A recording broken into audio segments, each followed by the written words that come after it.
Netflix, and we are going to talk Wayward. I think it's Wayward, not the Wayward, but I'll check that, Holly, while you tell us about this. Yeah, so it is a an 8-part limited series starring Tony Collette.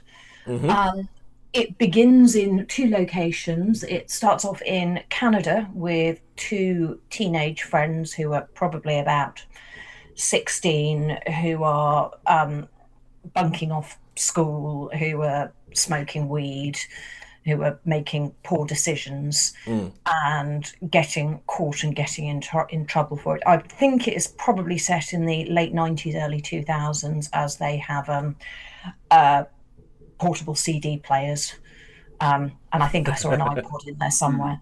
Um, and it is made apparent to it's made apparent that one of the girls, Leela,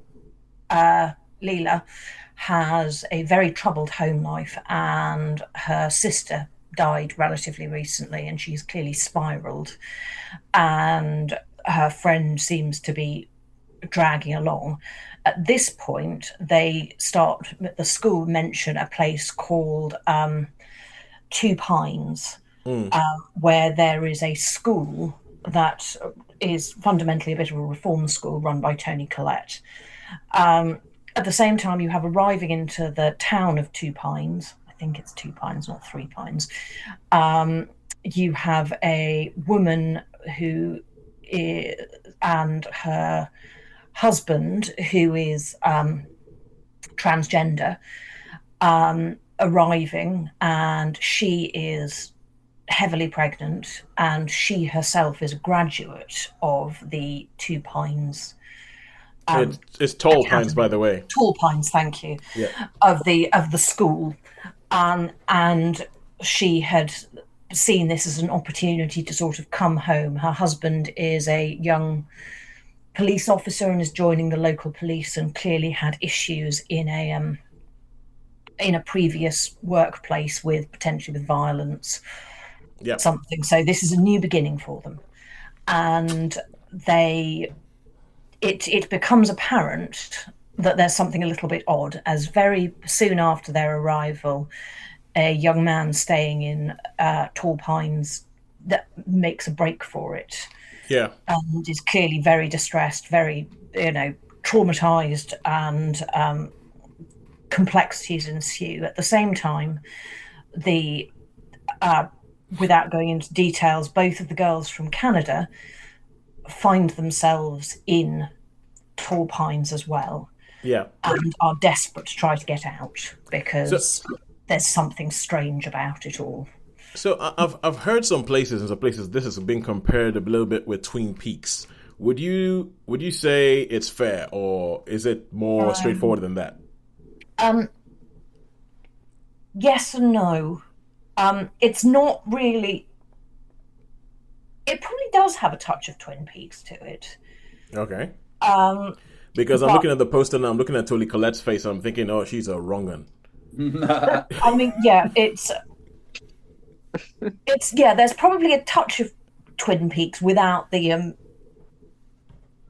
Fancy of the same coffee. elements that it's not got all the same elements, and it's not as As unhinged as weird Twin or out Peaks. there, Yeah, yeah. it's not as just bizarre in places, Okay. but it is a complicated story, um, and that there is clearly something odd about this town of very, very nice people who are all embracing and all accepting, and all appear to be graduates of the Tall Pines Academy.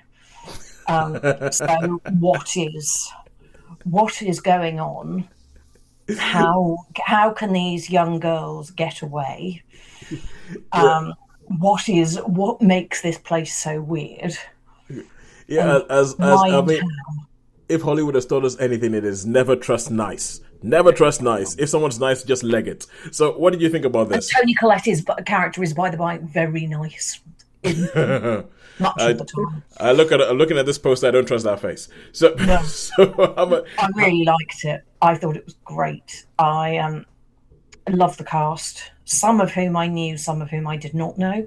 yep. Um, I thought it was fabulous. It was a really good watch. I was actually kind of sorry it came to an end in some ways. All right. But I'm also glad that it came to an end and that it is a limited series, because I hate it when they drag things on and redo it when you It's should be only a limited something. series. It's only a limited series if it doesn't do well. If it, Well, exactly. But I thought it was great. It's a solid 4-star.